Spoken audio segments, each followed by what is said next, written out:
Hi everybody, welcome to Yummies. Today I'm going to be showing you how to make some yummy tasty beef curry.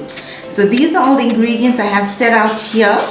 Here we have our garlic and ginger, just about a tablespoon of garlic and ginger. We have about 3 bay leaves, about 2 cinnamon sticks, 1 anise seed.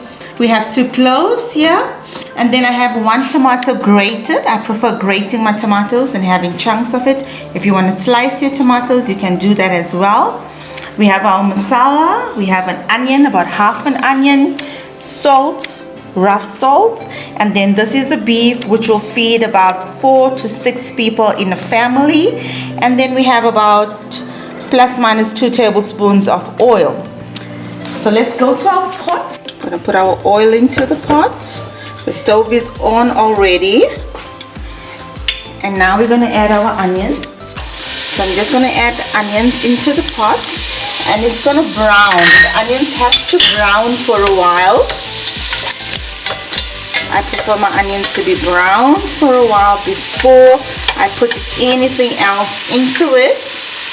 So the onions is still browning a bit, but while it is browning, I'm going to put in my anise seed. I'm going to put in my cinnamon sticks, I'm going to put in my bay leaves, my cloves, and I'll wait for it to get a bit more brown before I put in my garlic and ginger. So this has to brown a bit more, then I'll put in my garlic and ginger. Sure. So now the onions has browned a bit, you can see it's nice and brown. So I'm going to add in my teaspoon of garlic and ginger. I'm just going to give it a little bit of a stir, and then I'm going to add in my masala. The next thing I have to add in masala, so I'm going to add about 1, 2, depending on how spicy or how hot you want your curry to be. I'm adding 2 tablespoons. If you want it a bit milder, you can add 1 tablespoon. If you want it a bit hotter, you can add more. So I'm adding another half tablespoon, so that's 2.5 tablespoons of masala, and I'm using a mixed masala here. I have a mixed masala. I'm going to add in now my tomatoes. 1 tomato that is grated, I'm going to add it. You can add maybe 2 or 3 tomatoes. The beef, I'm adding in the beef. I'm going to add it evenly around in the pot. And lastly, I'm going to add my salt. I'm going to use a tablespoon. Sorry, a teaspoon. I'm using a teaspoon. 1 teaspoon, maybe 1.5 teaspoons of salt. And I'm just going to mix up everything a bit. And if it's a bit too dry, you can add in a bit of water so it doesn't get burnt at the bottom of the pot. So I'm stirring up everything, and you can add in just a little bit of water for a bit of gravy. And then you're going to allow this to cook. So I'm just going to add in a little bit of water to get it cooking.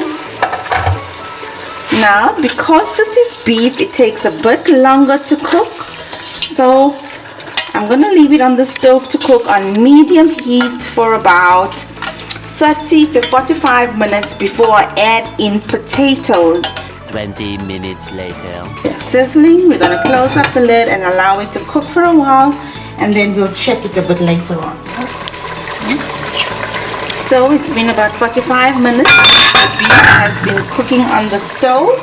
The only thing I've done is I've added some water so it doesn't get caught at the bottom, burnt at the bottom. So I've added some water in. So now I'm going to add in the potatoes. I've already cut up the potatoes. These are the potatoes that I've cut up. I've cut up about 5 potatoes, depending on how many potatoes you want to cut. In our family, we like potatoes, so we have quite a few. So they're just cut in slices of 4 pieces of 4. And I'm just going to put it into the pot. And this is going to cook for about 20 to 30 minutes more, depending on when the potatoes get soft enough and deliciously divine. So I'm going to put the lid back on for it to cook again for another 20 or 30 minutes, depending on when the potatoes are soft. If you need to add water during that time, you can do so. So I'm going to close the cover and I'm going to allow it to cook for another 20 to 30 minutes. Much later. So it's been about 20 minutes since the potatoes have been cooking. So I'm going to open up the lid now and we're going to check the curry. And let's check if the potatoes are soft enough. I'm just going to test it. You can see our potatoes are nice and soft. That means our curry is now ready. Yeah. Then we put our dhania. So I'm just going to garnish it with a bit of coriander. Just going to throw that on top. Our coriander. Dhania. You can see our beef curry looks yummy and delicious and it's ready to be eaten. So this is the final result of our beef curry. I've put it with some rice. You can eat it with rice, you can eat it with roti, you can eat it with bread, whatever you want to eat it with. So that's our yummalicious beef curry with rice. Hope you enjoyed this recipe. If you want any more recipes, you can leave a comment in the link below. Please like and subscribe. See you on our next video.